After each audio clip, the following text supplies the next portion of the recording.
What's up guys? Ako po si Alden Richards at ako ang gaganap bilang Eduardo sa Pulang Araw. So ngayon, nandito tayo sa Sariaya, Quezon sa isa sa mga location na pinagsusyutan namin for Pulang Araw. So tara, bigyan ko kayo ng konting sneak peek. Maghilom naman kayo na parang may... So ilan sa kanila, puyat? Yung iba, mas puyat. Direct Leslie, ang aming assistant director.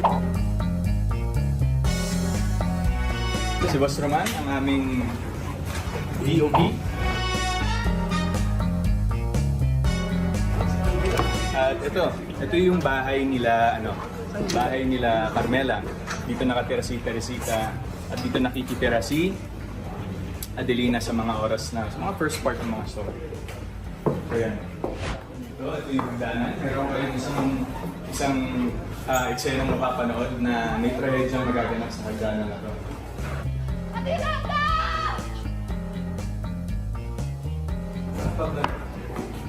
So, ito si Direk Dom, ang aming the director of everything. So, siya ang talagang nagpapaganda ng ride share. Naglalagay ng lampin sa likod. At nagkakamot ng ganito at naglalakad ng ganito. So tara, agad tayo sa taas. So, ganun talaga pinaghandaan kong Pulang Araw kasi ultimo sa location. Very particular yung production sa detalye na may papakita natin para sa ating series. Since ang setting natin ay 1944, the Japanese occupation, World War II this. So ito yung mga bahay ng araw. So meron pa ng sala sa baba, may sala pa rin sa taas. So ito pong buong bahay, pinayagan po kami ng may-ari na refurbish siya. Kalikutin namin yung para maging period correct.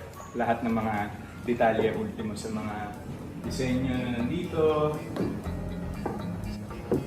Yan, ultimo tong lamp na to, sabi niyan. Talagang pati kulay, ganun ka particular. So, ito po ang kwarto ni Carmela. Si Carmela po ay isa sa mga antagonist natin para sa Pulang Araw. So, medyo siya yung magpapahirap sa buhay namin magkapatid. Sa amin ni Barbie, si Adelina. May altar. Masyadong malakas yung influence din ng mga Spanish natin during that time. So, yung Catholicism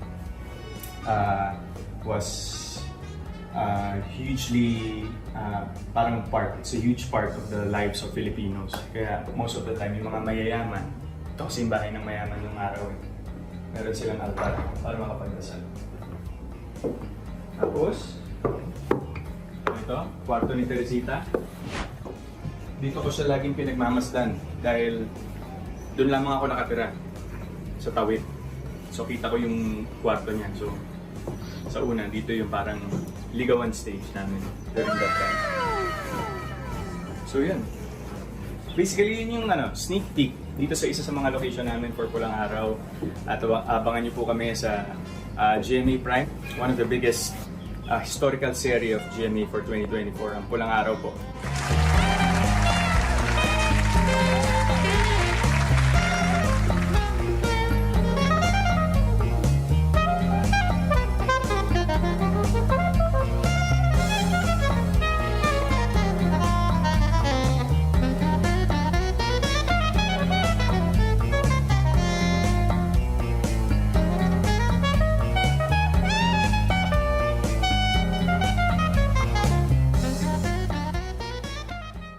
Oo, pero alam naman ang hapon siya, di ba? May nagulat tayo.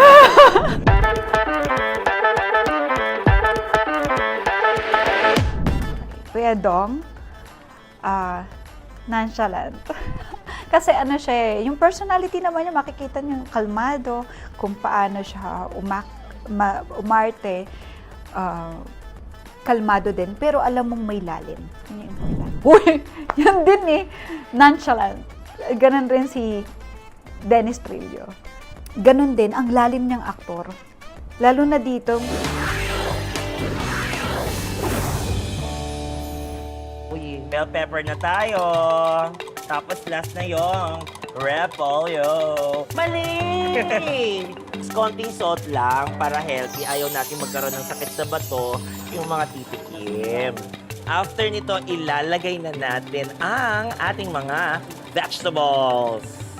Actually, pinapanood ko si Pepita habang nagluluto. Nakakatawa siya, si Pepita, kasi nilalaro lang niya yung luto. Alam mo, hindi niya alam yung ginagawa niya. Gusto lang niya ilagay lahat yung mga gulay at nakalimutan niya lagyan ng tubig yung chop suey, kaya dry. Siguro yung tubig hindi masyadong visible kanina. Kaya hindi ko siya nabigyan ng pansin. Nakita ko kasi kagad yung mga vegetables di ba? Different colors. So yung tubig hindi pumasok sa isip ko at saka mas gusto ko talaga ng dry. Kasi nga sauté yun Pinagdaranggol. Oh my God! Oh my God! Ano ginagawa niya? Ano pala toppings?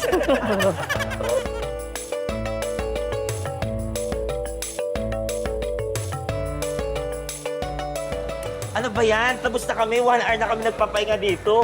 Ikaw nandiyan ka pa din? Di pa luto yung sitaw mo? It's okay, bahala ka. Basta ako masarap. Nilagyan mo ng sitaw. Yeah. Woo! So, ayan na po ang aking spicy string bean with Swiss eggs. Para sa Rap sa Ruleta Cooking Showdown, ipapatkim sa atin ni Ian ang kanyang spicy string bean with Swiss egg. Tinapatan naman niya ni Pepita ng kanyang chop suey a la Curtis, so fresh, so delicious, so yummy, so. So, kaninong putahe nga ba ang mas masarap?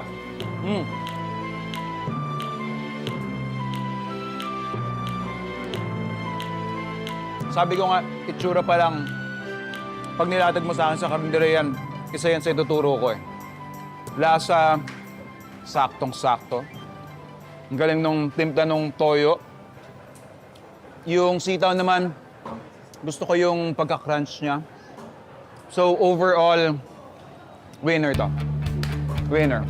Okay? Thank you. Huwag ka muna mag-celebrate kasi hindi niya pa natitikman yung sa akin. Kasi yung sa akin, healthy lang. Yan na siya. Ito na. Ito exciting din to Oh, di ba? I got it. I have it. Love it. I will not say anything. Very healthy. Yes. Very fresh. Very fresh. Ito yung kakainin ko siguro kapag may kidney stones ako. Parang ang dami mong problema pag kinain mo yung chop suey niya. Parang ang pakla ng buhay mo.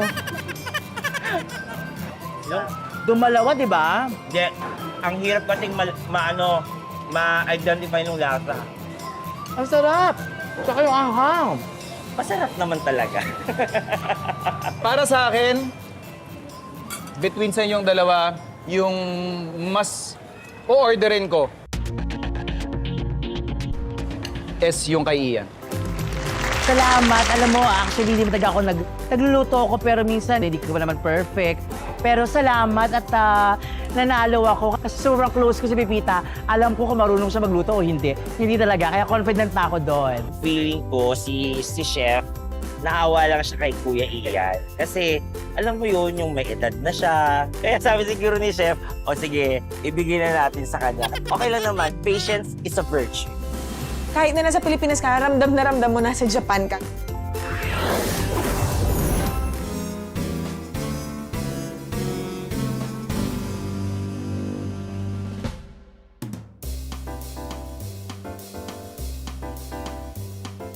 Nasabi ko na to before, pero gusto kong itry si Eduardo, sabi kong gano'n.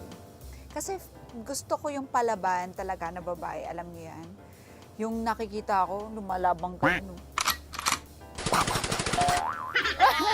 Pero gano'n, parang feeling ko Gabriela silang, ganyan. So, gusto ko rin itry si Carmela. Kasi ang ganda ng atake niya. Siya yung hindi typical na kontrabida. Makikita natin na meron siyang punto pa rin eh. Bakit nga ba siya nagiging ganun? May pinanggagalingan talaga. Tsaka very subtle. Mata-mata acting lang. So maganda yung ganun. So, I wanna try that. Parang mas gugustuhin ko pa rin si Amalia. From tita, salbahe, tapos asawa, ina, comfort woman, Tapos naging abangan. Lahat! Gusto ko.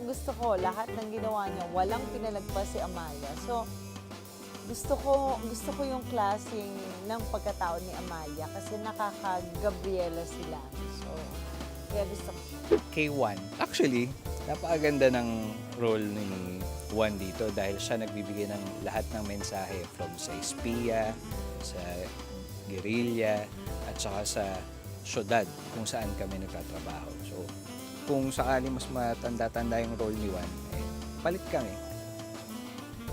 Mahirap pero palagay ko mananatili ako kay Manong Jorge.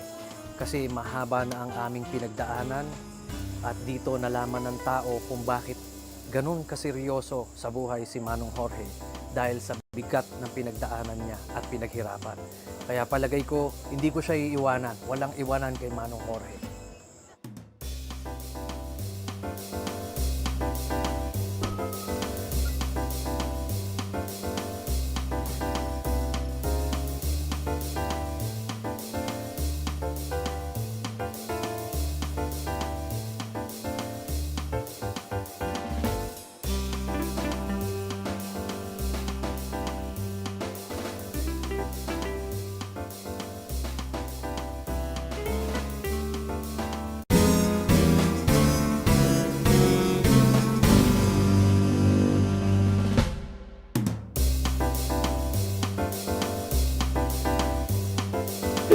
Kung pipili ako ng isa pang role, siguro si Midig. Laging may taping, oo. Pero ano lang, relax-relax lang, ganyan. Kain-kain lang siya, standby area, gano'n. Pero lagi siya may taping. Oo, nagigigil lang ako sa babae niyan, charot. Hindi, alam nyo, seriously, whenever I get asked this question, wala talaga ako maisip na ibang role. Sorry to say. Kasi, nung ginawa ko yung character ni Adelina, minahal ko siya eh. Tsaka tinanggap ko siya ng buong buo. Yung flaws niya, yung strengths niya, yung kahit minsan wala sa tama yung mga pinaglalaban niya. Pero I really believe in Adelina. So I think I'm gonna go with Adelina all the way. If you can choose another role to play, syempre doon na tayo Adelina. Hindi kasi, gusto ko rin sana Teresita, pero halos same lang din kasi yung parang pinuntahan ng role niya na naging comfort women. Pero gusto ko yung role ni Adelina at saka ni Carmela, dalawa. Kay Adelina kasi, makikita mo yung tapang niya and yung